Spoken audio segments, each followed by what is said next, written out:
What is up, everybody? This is Wassup Flobo Classic, episode 166. I don't know about you, man, but I don't really feel like putting on my broadcast voice. You get this today. I mean, which means you may not hear me or not be as enunciative. Is that a word? But I'm just chilling. It's a May gray day. For those who don't know about LA, in May and June, it'll be cloudy in the morning, and usually it burns off, but they call it May gray or June gloom and all that stuff. But before I get into today's topic about me complaining about the weather, just want to say there's many ways you can support the arts and support the show, namely patreon.com/patreon.com/Flobo the boisterous crew. That's where we have bonus content unlocked. One more time, that's patreon.com/Flobo Boyce. That's me. We call it the boisterous crew because even though I hate puns, excuse me, it's a way people remember things. Unlock bonus content, extra interviews, show notes, and more. The reason why I'm starting off with that advertisement is that if you guys have followed me on Instagram, it was the news broke Monday that Wassup Flobo After Hours, my sister show, the late night talk show, won an award, the Knicks Award for Best On Camera Talent in the gold level. I have an extended reaction to that on Patreon exclusive. Just know that for this quick reaction, is pretty cool. But if you're not really about that, you can also help me out and buy a t-shirt or hoodie over at flobito.threadless.com. That's flobito.threadless.com. Excuse me. It's funny how my throat's great until I go live and then everything else is like, brah. So I was actually perusing one of my favorite sites on the planet, Quora. If you guys don't know what Quora is, it's kind of like what Yahoo Answers tried to be back in the day. You could ask a question about anything, and in theory, experts in a chosen field would answer your questions. And by experts, it doesn't necessarily have to be a scientist or doctor, but someone who knows. So like if someone asks about the first year of film school, that would be something I'm an expert in because I experienced it and I get to respond or something. So one of the things about that is that if you look up certain questions, you get recommended questions in your email box.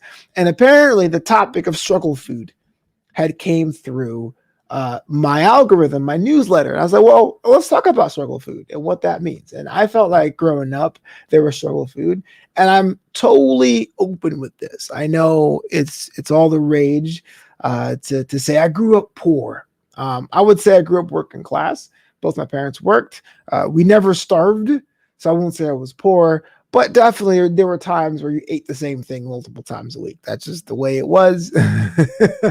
And so there was the struggle food you come up with in between paychecks or in between grocery store trips, where either you learn to love and appreciate and you'll still eat it now, or you're kind of like, I cannot.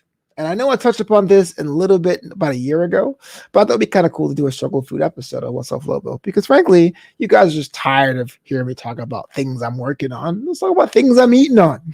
You know what I'm saying? So there are struggle food today where I cannot eat. Like I remember it like vividly as a kid when it was given to me or I didn't have enough money and I cobbled things together. I can't do it. Corned beef out of a can, can't do it. I cannot do that anymore. I can go to a restaurant and they can have the fresh corned beef or a corned beef sandwich on sourdough around St. Patty's Day is delicious.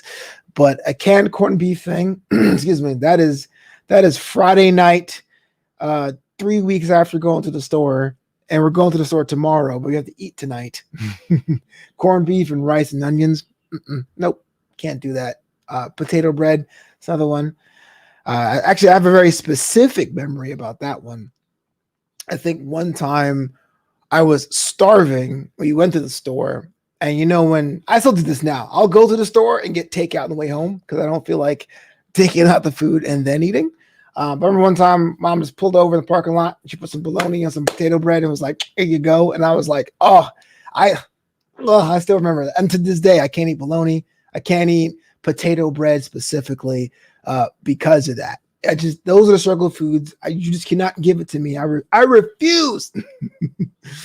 But not to make everything all bad, because look, it takes a lot of work to raise a child. And I'm not trying to drag my parents, because frankly, if I had a kid, I'd probably do worse. You know what I mean? That's one of the reasons why I can't be a father to this day, because I don't know how to take care of myself and other human beings.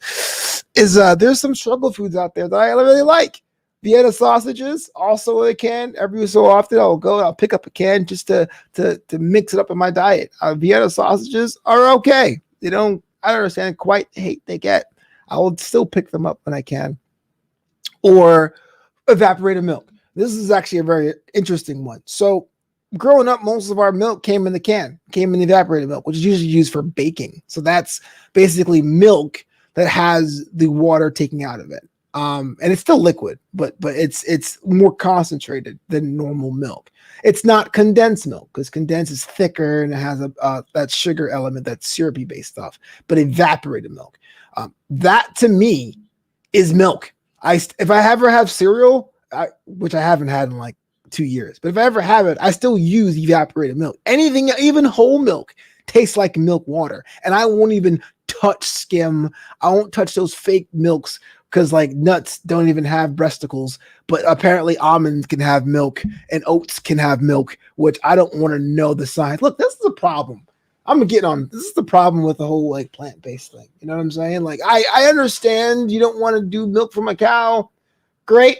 I understand if you don't want to eat the flesh of a cow.